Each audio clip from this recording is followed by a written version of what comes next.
प्रेक्षक हो नमस्कार. मी अविनाश पाठक आणि आपण बघत आहात प्रतिध्वनी यूट्यूब चॅनलचा स्पष्ट आणि परखड कार्यक्रम.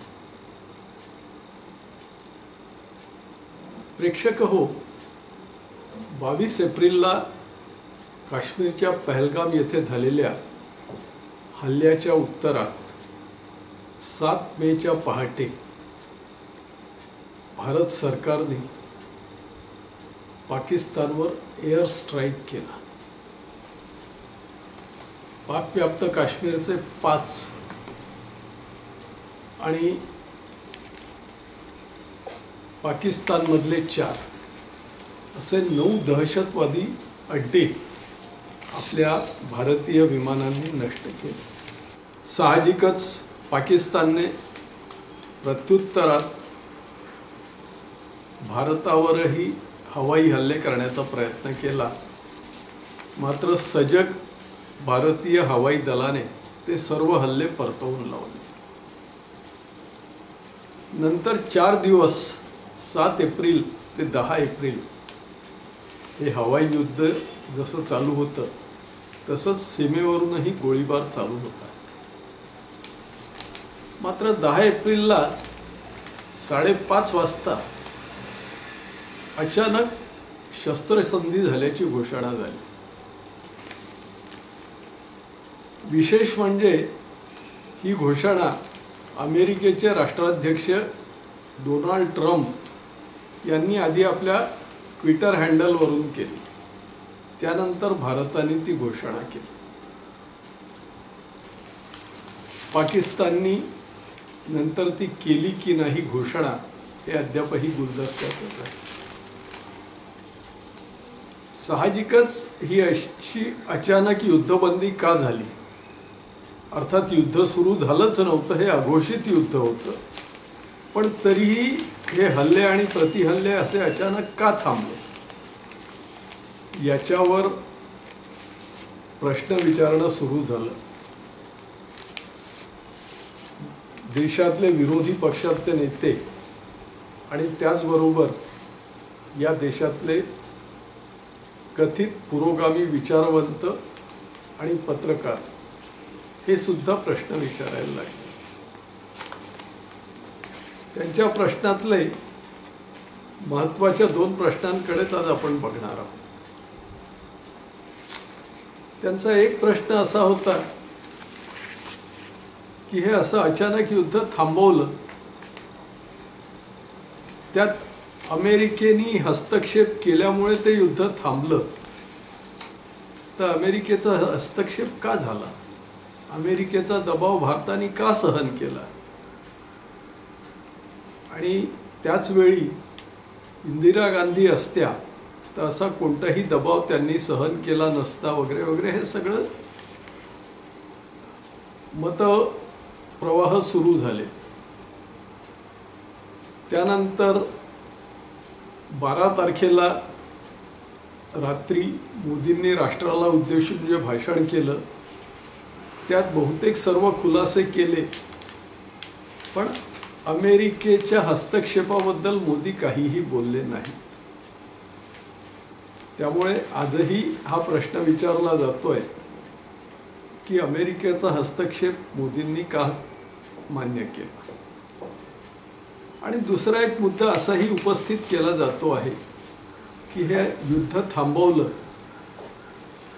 ते थांबवण्याआधी पाकव्याप्त काश्मीरचा ताबा का घेतला नाही?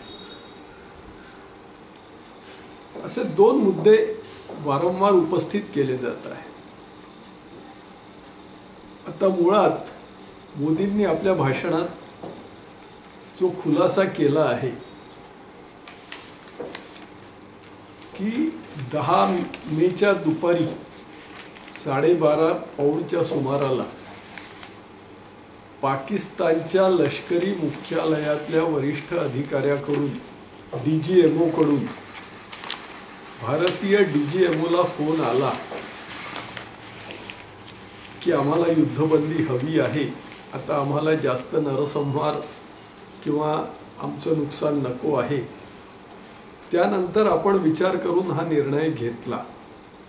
हे मोदींनी आपल्या भाषणात स्पष्ट केलं. त्यानंतर परराष्ट्र मंत्रालयाच्या आणि लष्कराच्या ज्या काही पत्रपरिषदा झाल्या त्यातही हेच सांगितलं गेलं. अमेरिकेच्या राष्ट्राध्यक्षांनी कोणताही हस्तक्षेप केला नाही असं मोदींनी किंवा परराष्ट्र मंत्रालयाच्या प्रवक्त्यांनी स्पष्ट केलं नसलं तरी त्यांनी त्यांना अनुल्लेखाने टाळलं. हे कुठेतरी आपल्याला लक्षात घेतलं पाहिजे. दुसरा एक मुद्दा असा की मोदींनी एक सांगितलं, हेच नंतर राजनाथ सिंगांनीही सांगितलं, हेच परराष्ट्र मंत्रालय आणि लष्कराच्या पत्रपरिषदांमध्येही सांगितलं की आम्ही ऑपरेशन सिंदूर हे स्थगित केलं आहे, पूर्णतः रद्द केलेलं नाही. जर आमच्यावर कोणताही दहशतवादी हल्ला पुन्हा झाला तर आम्ही पुन्हा ऑपरेशन सिंदूर ॲक्टिवेट करू, हा स्पष्ट इशारा त्यांनी पाकिस्तानला आणि संपूर्ण जगाला दिलेला आहे. अजून एक मुद्दा इथे असा येतो की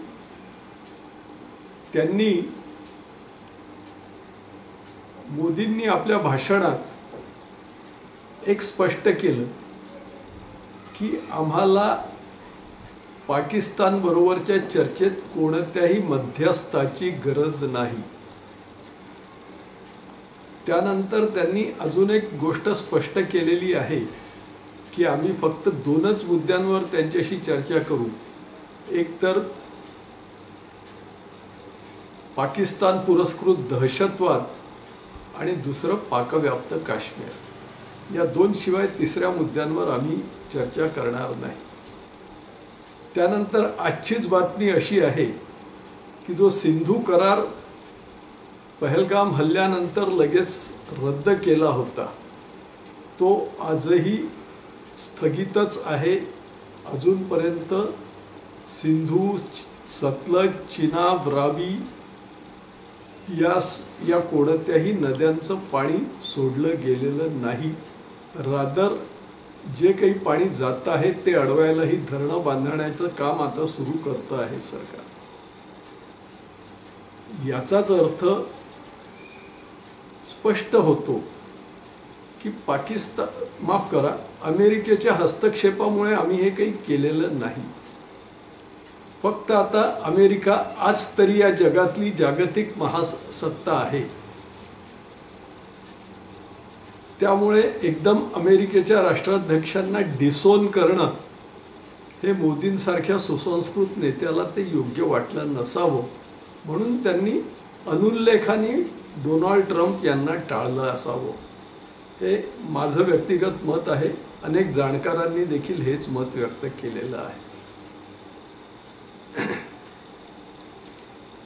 दुसरं असं की युद्ध सुरूच झालं नव्हतं, हे अघोषित युद्ध होतं. तुम्ही पहलगाममध्ये दहशतवाद्यांचे हल्ले केले, त्या दहशतवाद्यांच्या अंत्ययात्रेत तुमचे लष्करी अधिकारी उपस्थित होते. आम्ही जे एअर स्ट्राईक केला त्यात जे दहशतवादी मारले गेले त्यांच्या अंत्ययात्रेत तुमचे लष्करी अधिकारी उपस्थित होते.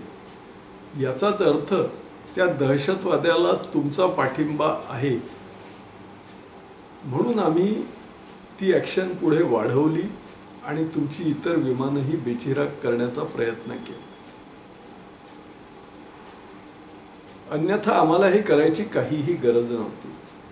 आणि त्यानिमित्ताने सगळ्यात महत्त्वाची बाब एक ही की पाकिस्तानसोबत संपूर्ण जगाला आज भारताचं लष्करी सामर्थ्य काय आहे हे दाखवण्यात देशाचं सरकार यशस्वी झालं आहे. आज काही वर्तमानपत्रांमध्ये काही निवृत्त लष्करी अधिकाऱ्यांच्या मुलाखती सुद्धा आल्या आहेत की हा युद्धबंदीचा निर्णय हा योग्य होता. त्यामुळे राजकीय व्यक्ती किंवा कथित पुरोगामी विचारवंत यांनी कितीही मुद्दे उपस्थित केले तरी त्याचा काही फारसा परिणाम होईल असं मला वाटत नाही. दुसरं, डोनाल्ड ट्रम्प यांना मध्ये पडायची काय गरज होती बुवा, किंवा त्यांनी स्वतःहून क्रेडिट का घेतलं. आजच काही वृत्तवाहिन्या बातम्या दाखवत आहेत की डोनाल्ड ट्रम्प यांना शांततेचं नोबेल पारितोषिक मिळवण्याची घाई झालेली आहे, त्यासाठी जगभरात शांतता प्रस्थापित करण्यासाठी मी कसा प्रयत्न करतो ते दाखवत आहेत, म्हणून त्यांनी हा सगळा उठारेटा केला असावा.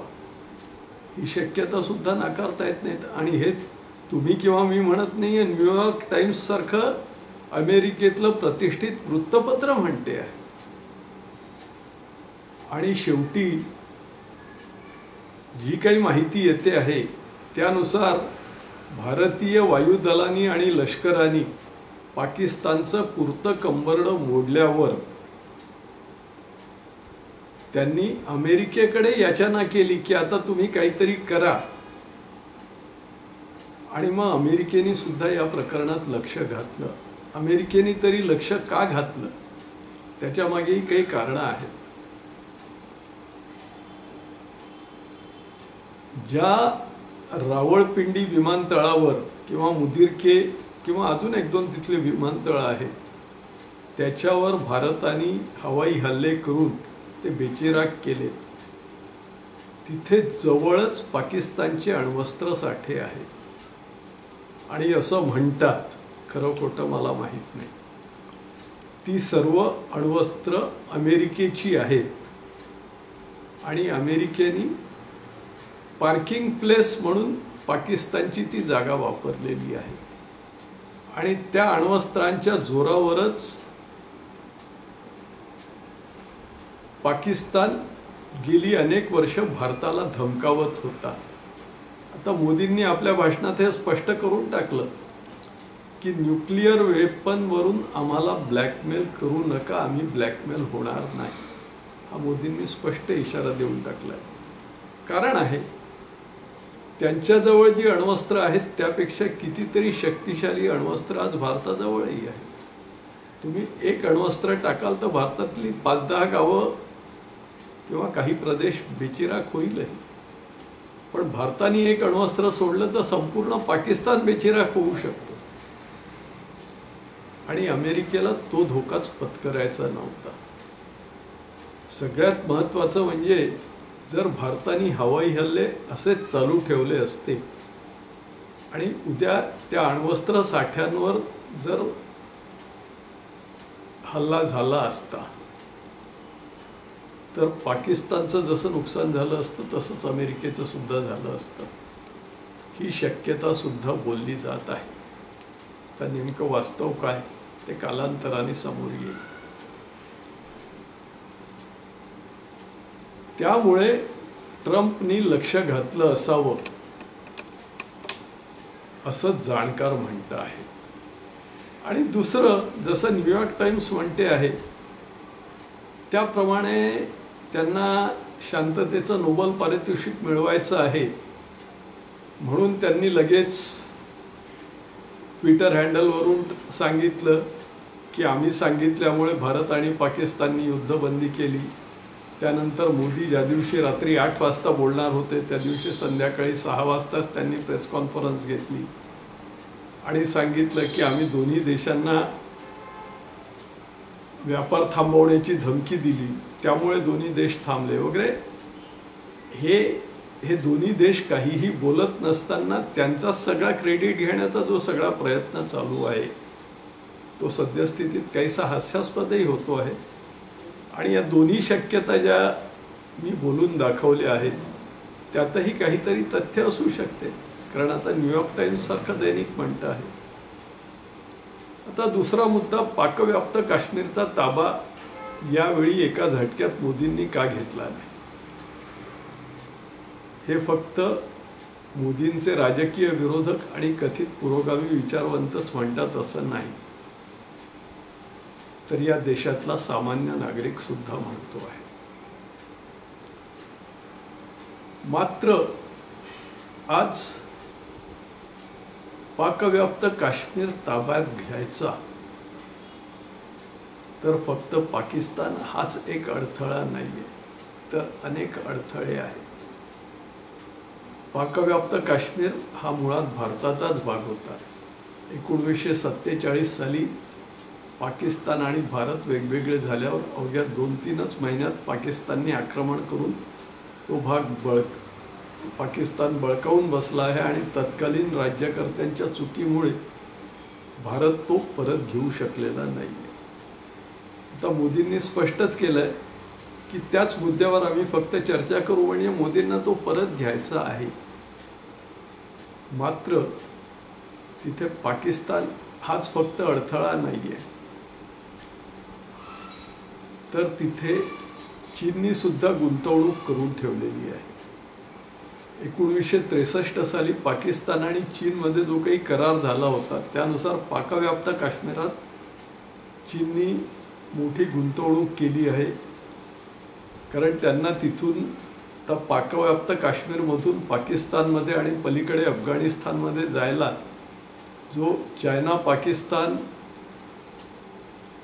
हायवे असा तो जे बनवता आहे कॉरिडॉर, चायना पाकिस्तान कॉरिडॉर असा तो जो ते बनवत आहेत त्यात त्यांची मोठी गुंतवणूक झाली आहे. आणि त्यांच्या दृष्टीनेही त्या प्रदेशातून भारतावर लक्ष ठेवायला त्यांना सोयीचं जातं. तोच प्रकार अमेरिकेचा सुद्धा आहे. अमेरिकेला पाकव्याप्त काश्मीर पाकिस्तानकडे जर राहिलं तर तिथून त्यांना इकडे भारतावर, इकडे रशियावर आणि इकडे चीनवर सुद्धा त्यांना लक्ष ठेवायला सोयीचं जाणार आहे. आज अमेरिका ही आजच्या तारखेत तरी जागतिक महासत्ता आहे. चीन हा जागतिक महासत्ता बनू बघतो आहे. त्यामुळे अमेरिकेला चीनवरही कुठेतरी नजर ठेवायची आहे. त्यासाठी त्यांना पाकव्याप्त काश्मीर हवं आहे, पाकिस्तानकडेच राहायला हवं आहे. त्यामुळे ते सुद्धा सहजासहजी जाऊ देणार नाही आहेत. म्हणजेच काय तर पाकव्याप्त काश्मीरचा ताबा फक्त पाकिस्तानकडे आहे, पण त्याचे कर्तेकर्ते चीन आणि अमेरिका आहे असं म्हटलं तरी वावगं ठरणार नाही. आणि दुसरं असं की या युद्धात चीननी पाकिस्तानला अप्रत्यक्ष मदत केली, अमेरिकेने सुद्धा अप्रत्यक्ष मदत केली असं म्हणतात. चीनचा सध्या जो स्वार्थ आहे की त्यांना आज आशियातली तरी महासत्ता व्हायचं आहे आणि तिथे त्यांचा स्पर्धक आज भारत आहे. त्यामुळे भारताला पाकिस्तान बरोबरच्या युद्धात जर गुंतवलं तर त्या काळात पाकिस्तान बरोबर युद्ध करता करता भारत थोडा माघारेल आणि चीन पुढे जाईल, हा चीनचा स्वार्थ आहे. त्यामुळेच चीन अप्रत्यक्षरित्या या युद्धात पाकिस्तानला मदत करत होता आणि पुढेही करेल. मात्र प्रत्यक्ष मदत त्यांनी का केली नाही तर हाच धोका ओळखून 22 एप्रिल ते 7 मे या कालखंडात मोदी सरकारच्या सूचनेवरून भारतीय लष्कराने सायमल्टेनियसली चीन बॉर्डरवर सुद्धा आपला सराव चालू ठेवला होता. म्हणजे कुठेतरी त्यांच्यावरही एक वचक राहावा की तुम्ही तिकडे गडबड केली तर आम्ही इकडे अटॅक करू. त्यामुळे पाकव्याप्त काश्मीर आज तुम्ही लगेच अटॅक केला आणि 4 दिवसात तुम्ही घेतला, ठीक आहे, आज ते शक्य होईलही, कारण आज पाकिस्तान कंगाल झाला आहे, तो पूर्णतः मुडकळीला आलेला आहे. पण त्याच वेळी इकडून चीन आणि इकडून अमेरिका हे केव्हाही त्यांच्या मदतीला येऊ शकतात. अमेरिका पूर्वीपासून पाकिस्तानच्या सोबत आहे. साधारणतः माझ्या वयोगटातल्या प्रेक्षकांना आठवत असेल की 1971च्या युद्धाच्या वेळेस भारताने जेव्हा बांगलादेशला स्वतंत्र करायला पाकिस्तानवर अटॅक केला होता, त्यावेळी बंगालच्या उपसागरात बांगलादेशच्या साईडनी अमेरिकेचं एक मोठं आरमार येऊन थांबलं होतं. त्याला 7वा बेडा म्हणून ओळखलं जात होतं. त्यावेळी मला आठवते, बांगलादेश जिंकल्यावर ती घोषणा होती, 7वा बेडा आ गया फिर भी ढाका जीत लिया. तर त्यामुळे अमेरिकेचे तिथे हितसंबंध आहेत, चीनचेही हितसंबंध आहेत. तर आज भारताने पाकव्याप्त काश्मीर ताब्यात घ्यायचा प्रयत्न केला, यशस्वीही झाला. तरी आंतरराष्ट्रीय दबाव वाढून उद्या तो परत घेण्यासाठी ते वाटेल ते प्रयत्न करतील.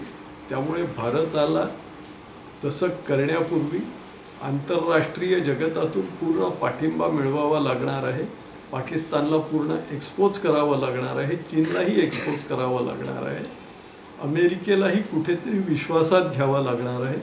आणि मगच पाकव्याप्त काश्मीर ऑक्युपाय करता येईल. त्यामुळे आज लोकांची अपेक्षा असली आणि विरोधकांचा आरोप असला तरी आज ती घाई केली नाही, हेच कुठेतरी उचित झालं आहे. आणि अजून एक महत्त्वाचा मुद्दा असा की भारत आज 3ऱ्या क्रमांकाचं अर्थव्यवस्था बनू बघतो आहे. अशा वेळी जर भारत युद्धात गुंतला आणि त्यावर पैसा खर्च झाला तर त्यालाही कुठेतरी ब्रेक लागणार आहे. हे सगळे मुद्दे लक्षात घेऊन ज्यावेळी पाकिस्ताननी याचना केली की आता आम्ही गडबड करणार नाही, तुम्ही थांबा, त्यावेळी भारताने ऑपरेशन सिंदूर स्थगित केलं, पूर्णतः रद्द केलेलं नाही. हे कुठेतरी प्रेक्षकांनी लक्षात घ्यायला हवं. एवढंच इथे मला सांगायचं आहे. प्रेक्षक हो, हा व्हिडिओ आपल्याला कसा वाटला त्याबद्दलच्या प्रतिक्रिया जरूर कळवा. आपल्या प्रतिक्रियांचं स्वागतच आहे. आपल्याला व्हिडिओ आवडला असल्यास लाईक करा, इतरांनाही शेअर करा आणि त्यांनाही लाईक करायला सांगा. आपण प्रतिध्वनी यूट्यूब चॅनल सबस्क्राईब केलं असेल तर त्याबद्दल धन्यवाद. केलं नसल्यास तत्काळ करा. इतरांनाही शेअर करा आणि त्यांनाही चॅनल सबस्क्राईब करायला सांगा.